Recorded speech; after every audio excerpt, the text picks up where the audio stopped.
Cruel. That's the only honest word for it.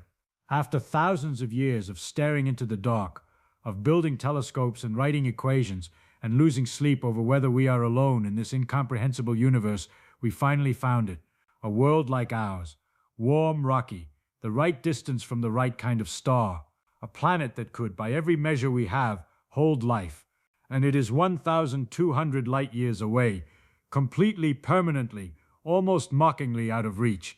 But strip away the heartbreak, and something far more explosive sits underneath, because if this planet exists, the universe didn't make Earth on purpose. It makes Earths casually, like it's not even trying. And if that's true, then the question of whether life exists elsewhere isn't a philosophical debate anymore. It's a statistical certainty. What that means for humanity, for religion, for science, for everything you think you know about your place in the cosmos, that's what this video is about. Before we go further, you need to understand how planet hunting actually works. Because it is not glamorous. It is not a scientist gasping at a telescope eyepiece. It is math. It is patience. It is watching a star's light for months and noticing that something impossibly faint keeps happening at the same interval. A tiny dip, a shadow so small it would be invisible to any instrument built a generation ago. That dip means something is crossing in front of the star. Something is blocking a fraction of its light. And if you measure that dip carefully enough, you can calculate the size of what caused it, how long it takes to orbit, and exactly where it sits relative to its star. That is how we found Kepler 452b, not with a photograph, with a pattern in a graph of light, a repeating dimming, every 385 days in the brightness of a star 1,200 light years away. And when the numbers came back, the room went quiet. The planet is roughly 60% larger than Earth. Not a gas giant, not a frozen rock, just slightly bigger than home. Its year is 385 days. Earth's is 365. Its star, Kepler 452, is a G-type star, the same class as our Sun, the same color, the same basic energy output, and the orbital distance places Kepler 452b squarely inside the habitable zone. That is the range around a star where temperatures allow liquid water to exist on a surface, not boiling, not frozen. The temperature range where chemistry gets complicated, where life, as far as we understand it, becomes possible. Same size class, same orbit length, same star type, same habitable zone. If you built a scale model of both solar systems and showed them to someone who didn't know which was which, they would struggle to explain the difference. The universe appears to have told the same story twice. And the second telling is 1,200 light years away, completely out of reach, and it changes everything. Now let's make that distance real. Because 1,200 light years is the kind of number that sounds large without landing properly. So here is the landing. Light travels at 300,000 kilometers per second. In 1 second it circles the Earth 7 times. In 8 minutes it crosses from the Sun to Earth. The light in a photograph of Kepler 452 left its source before the Norman conquest of England, before the First Crusade. That light has been crossing empty space for over 1,000 years and is only now arriving here. The fastest spacecraft we have ever built, the Parker Solar Probe, travels at about 692,000 kilometers per hour. At that speed, reaching Kepler 452b would take approximately 1.9 million years. The entire evolutionary history of modern humans covers roughly 300,000 years. We would need to run that history 6 times over just to arrive. There is no engine under development that changes this in any meaningful way. Even the most ambitious theoretical concept, tiny laser-propelled probes traveling at 20% the speed of light, would take 6,000 years to reach that system, carrying no crew, with no ability to stop or return. We are not going there. That is not pessimism, it is arithmetic. But here is why none of that changes what this discovery means. Kepler 452b is not the destination, it is the proof. And what it proves extends far beyond one planet around one distant star. Think about how the science of exoplanets has moved. Before 1992, we had 0 confirmed planets outside our solar system. 0. The physics suggested they should exist, but we had never caught one. Then we found one, then 10, then thousands. The Kepler Space Telescope alone confirmed over 2,600 exoplanets, scanning a tiny fraction of the sky. Our galaxy contains somewhere between 200 and 400 billion stars. Current estimates suggest most of them have planets. The average number of planets per star is thought to be greater than 1, meaning there are more planets in the Milky Way than there are stars.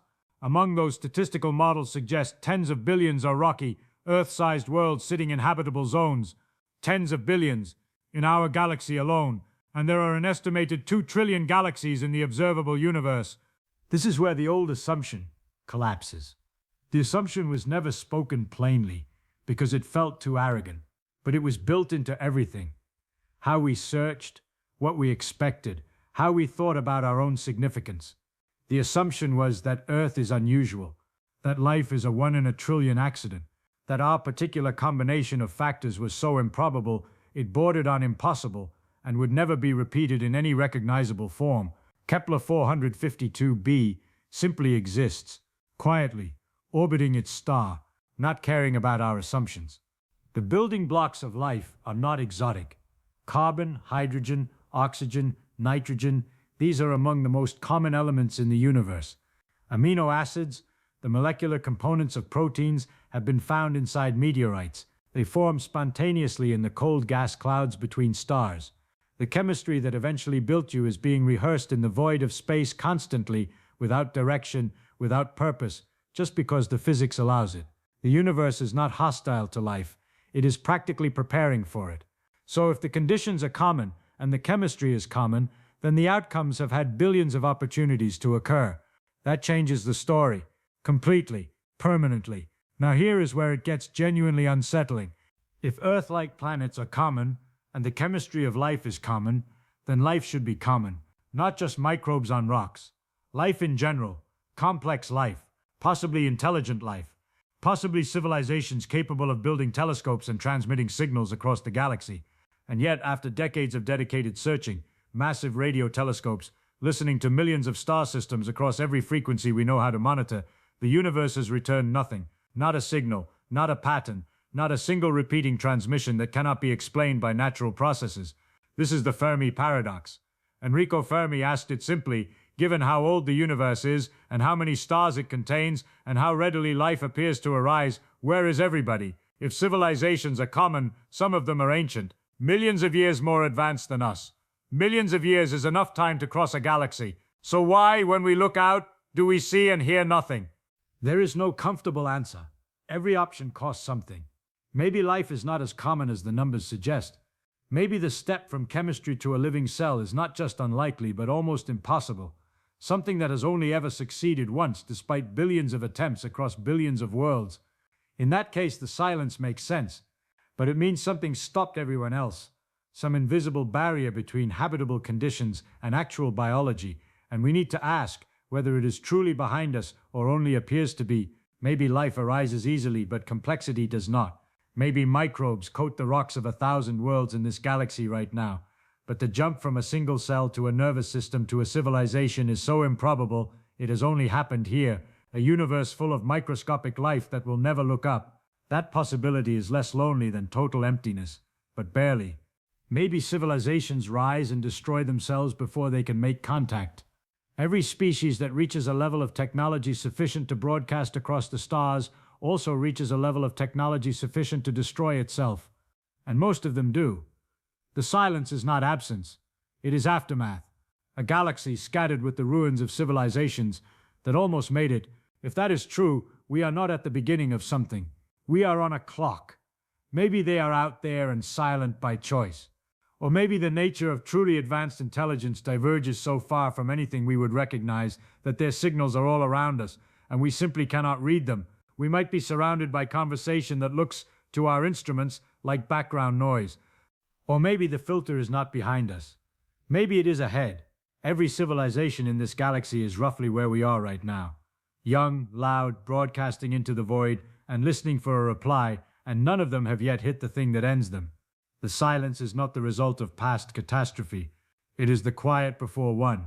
Something that technology inevitably unlocks, that technology cannot survive. There is no version of this that lets you sleep easily. Choose whichever explanation seems most reasonable, and you will find it carries a weight that does not go away. Now come back to Kepler 452b, because there is one more detail about this system that tends to get mentioned briefly in the discovery papers and then passed over.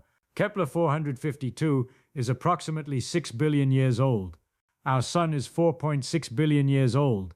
That means this system is roughly 1.5 billion years older than ours. If life arose on Kepler 452b at the same point in its history as it arose on Earth, whatever is there right now is 1.5 billion years further along the same journey. On Earth, it took 3.5 billion years to go from the first single-celled life to the first animals. Another 500 million years to go from animals to us. The distance between a microbe and a physicist, in terms of complexity and awareness, is total. So what does a civilization look like after 1.5 billion additional years of development? We have no framework for this question. The gap between human technology today and 1,000 years ago is staggering. The gap between today and 1.5 billion years from now is simply beyond language. If anything ever developed on Kepler 452b and followed a trajectory even loosely similar to ours, what exists there now is not something we would recognize as civilization. We might look at whatever it produces and see only noise, natural phenomena, because we would not have the context to understand what we are looking at. This is not speculation for its own sake. It is the direct implication of the numbers. And those numbers apply to every star system older than ours, with a planet in the right place. The universe is 13.8 billion years old. Our solar system formed when it was already 9 billion years old. There were stars before ours, planetary systems before ours. The first civilization to arise in this galaxy, if one ever did, may have done so billions of years before Earth existed, and a civilization with that kind of head start had enough time to do things to this galaxy that we could not detect or understand. We might be living inside the result of that and have no way of knowing. These are direct logical extensions of observable facts. The universe is old. Planets are common. Life has what it needs scattered everywhere. And almost nobody sits with the full weight of what that implies. Here is what makes Kepler 452b different from an abstract statistic. It has a face, or nearly one. We know its size. We know its star. We know how long its year is. We can picture it, a slightly larger Earth, in slightly more orange light, orbiting quietly over timescales we will never witness. It is specific, and specificity does something to the mind that statistics cannot. It makes the question personal, not, are there other worlds out there somewhere? But is that world, that one, the one we found and named and can point to in a photograph of the sky? Is it alive? We cannot answer that yet. We cannot image its surface. We cannot analyze its atmosphere in detail. There is also a real possibility it is no longer habitable. Kepler 452 has been slowly brightening as it ages, as all stars do. The same process will eventually push Earth toward the inner edge of the habitable zone and render it uninhabitable. That process may have already happened to Kepler 452b. What was once a temperate, water-capable world may now be a pressure-cooked furnace, dense atmosphere, lethal surface temperatures, a world that had its window and lost it. If that is the case, what we found is not just a mirror, it is a warning, a possible image of Earth from the future, carried backward through time on a beam of light, showing us what eventually happens to worlds like ours when their stars grow old and restless. Now here is something that rarely makes it into the popular coverage of this discovery, and it should. The age gap between our system and Kepler 452 has a specific implication for the star itself. As stars age, they gradually increase in luminosity.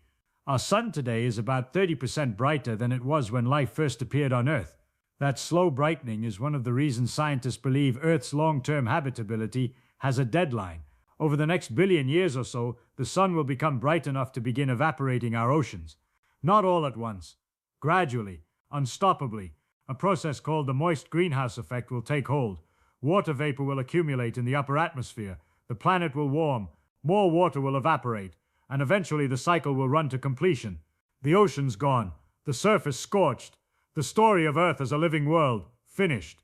Kepler 452 is older. It has already moved further down that path.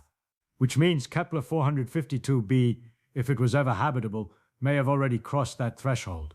The habitable window may have opened and closed while our solar system was still forming. If life arose there and reached complexity and then intelligence, it did so on a planet that was already running out of time. It evolved under pressure we have not yet felt. And whatever it did with that pressure, whether it found a way to survive, to leave, or whether it simply ended, we have no way of knowing. But the thought is not abstract. It is a rehearsal.